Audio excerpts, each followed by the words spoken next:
வணக்கம். நீங்க ஒரு வீட்டு ஓனரா இருக்கலாம், இல்ல வாடகைக்கு குடியிருக்கலாம்.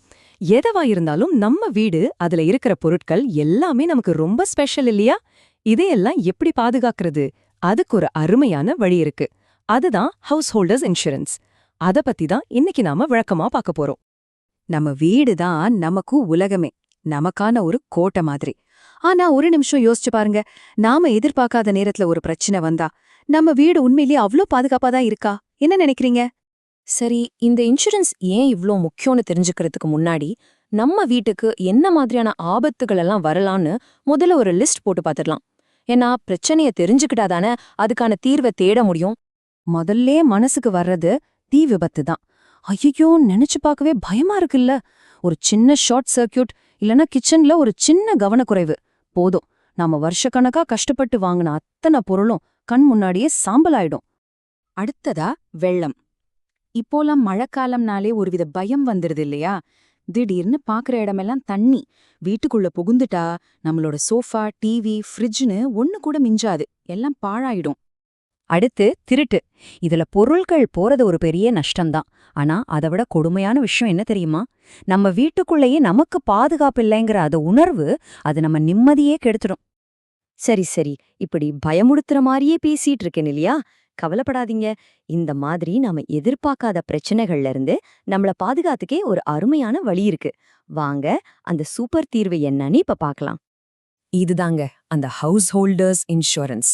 ரொம்ப சிம்பிளா சொல்லணும்னா, இது உங்க வீட்டுக்கும் வீட்ல இருக்கிற பொருட்களுக்கும் போடுற ஒரு பாதுகாப்பு கவசம் மாதிரி.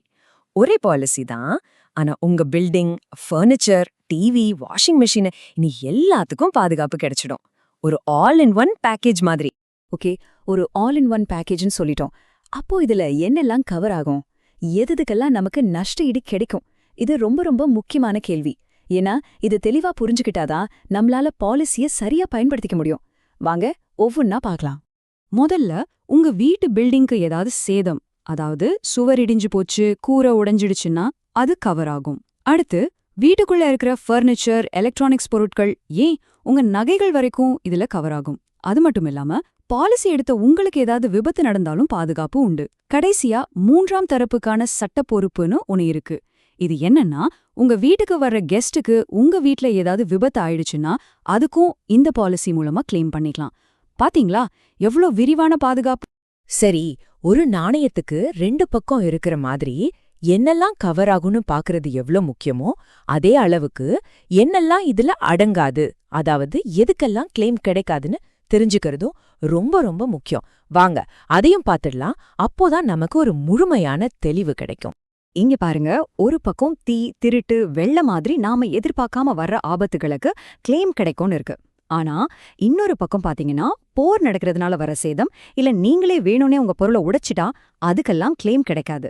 அதே மாதிரி ஒரு பொருள் ரொம்ப நாள் யூஸ் பண்ணி பழைய ஆகுறதுக்கு, அதாவது வேர் அண்ட் டேருக்கும் கிளைம் பண்ண முடியாது. இது ரொம்ப நியாயமான ஒண்ணுதான் இல்லையா? ஓகே, இப்போ ஒருவேளை துரதிர்ஷ்டவசமா நமக்கு கிளைம் பண்ண வேண்டிய ஒரு சூழல் வந்துருச்சுன்னு வைங்க, என்ன செய்யணும்? ஐயோ, ப்ராசஸ் எல்லாம் ரொம்ப கஷ்டமா இருக்குமே, அலைய விடுவாங்களேன்னு நினைக்காதீங்க. அது ரொம்பவே சிம்பிளான ஒரு ப்ராசஸ் தான். அது என்னென்ன ஸ்டெப்ஸ்னு இப்ப பார்க்கலாம். ப்ராசஸ் ரொம்பவே சுலபம். ஸ்டெப் 1, பிரச்சனை நடந்த உடனே ஒரு நிமிஷம் கூட தாமதிக்காம இன்சூரன்ஸ் கம்பெனிக்கு தகவல் கொடுங்க. அடுத்து அவங்க ஒரு கிளைம் ஃபார்ம் கொடுப்பாங்க, அதை சரியா ஃபில் பண்ணி தேவையான டாக்குமெண்ட்ஸோட சேர்த்து சப்மிட் பண்ணுங்க. மூணாவது ஸ்டெப், கம்பெனில இருந்து ஒரு சர்வேயர் வருவார். அவர் சேதத்தை மதிப்பீடு பண்ணுவார். அவர்கிட்ட உண்மையா நடந்ததை சொல்லி முழுசா ஒத்துழைப்பு கொடுங்க. அவ்வளவுதாங்க. கடைசியா நான் ஒரு முக்கியமான விஷயத்த சொல்ல விரும்புறேன். இந்த இன்சூரன்ஸ்க்காக நாம வருஷம் கட்டுற பிரீமியம ஒரு மாசம் பண்ற செலவா மட்டும் பார்க்காதீங்க. இது நம்ம மன நிம்மதிக்காக நம்ம பண்ற ஒரு முதலீடு. நாளைக்கு ஏதாவது ஒரு பெரிய நஷ்டம் வந்தா நம்மள ஆர்த்திக ரீதியா காப்பாத்த போறது இந்த முதலீடு தான். சரி, எல்லா விவரத்தையும் பார்த்தாச்சு. இந்த உரையாடலை முடிக்கிறதுக்கு முன்னாடி உங்ககிட்ட ஒரு கேள்வி. ஒரு நிமிஷம் கண்ணை மூடி யோசிச்சு பாருங்க. உங்க வீட்ல இருக்கிற அத்தனை பொருட்களோட மொத்த மதிப்பு எவ்வளோ இருக்கும்னு நீங்க எப்படியாவது கணக்கு பண்ணி பார்த்திருக்கீங்களா? அதோட மதிப்பு தெரிஞ்சாதானே அதுக்கு தேவையான சரியான பாதுகாப்பை நம்மளால கொடுக்க முடியும். யோசிங்க.